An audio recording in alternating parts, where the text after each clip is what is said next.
এডুইন্সের প্রিয় ছাত্রছাত্রীরা, আজকে আমরা দশম শ্রেণীর ইতিহাস বিষয়ের অধ্যায় সংস্কার, বৈশিষ্ট্য এবং পর্যালোচনা থেকে একটি গুরুত্বপূর্ণ প্রশ্ন, প্রাচ্য পাশ্চাত্যের দ্বন্দ্ব বলতে কি বোঝো, 19 শতকে ভারতে ইংরেজি শিক্ষার বিস্তার আলোচনা করো, এ সম্পর্কে সংক্ষিপ্ত আকারে আলোচনা করে নেব। দেখো, প্রাচ্যবাদী কারা? না যারা ভারতীয় শিক্ষাকে সমর্থন করেছিল। দ্বিতীয় কিনা পাশ্চাত্যবাদী কারা? না যারা ইউরোপীয় শিক্ষার বা ইংরেজি শিক্ষার মাধ্যমে শিক্ষিত হওয়ার চেষ্টা করেছিল, তাদেরকে বলা হতো পাশ্চাত্যবাদী। ইংরেজি শিক্ষার বিস্তারে ইংরেজদের সমর্থক।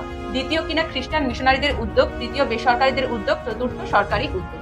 এ সম্পর্কে আরো বিস্তারিত জানতে আমাদের এডুইন্স ইউটিউব চ্যানেলটিকে সাবস্ক্রাইব করো এবং এডুইন্স ফেসবুক পেজটিকে ফলো করো। তোমরা যদি এখনো আমাদের ওয়েবসাইট ভিজিট না করো, ইউটিউব চ্যানেলে আমাদের লিংক দেওয়া রয়েছে, যেখান থেকে তোমরা রেজিস্ট্রেশন করে স্বল্প মূল্যে আমাদের প্রিমিয়াম প্যাকেজ নিতে পারবে, যেখান থেকে তোমরা প্রত্যেকটি ক্লাস 8, 9, 10 এর প্রত্যেকটি সাবজেক্টের চ্যাপ্টার ভিত্তিক মক টেস্ট পেয়ে যাচ্ছ, সাথে সাথে এমসিকিউ, এসএকিউ এবং এলএকিউ ও স্টাডি ম্যাটেরিয়ালও পেয়ে যাচ্ছ, এবং রেকর্ডেড ভিডিও এবং লাইভ ক্লাসও পেয়ে যাচ্ছ, যেটি তোমাদের পরীক্ষার প্রস্তুতিকে আরো এক ধাপ এগিয়ে নিয়ে যেতে পারে। তাহলে আজই ভিজিট করো আমাদের ওয়েবসাইট edwins.in।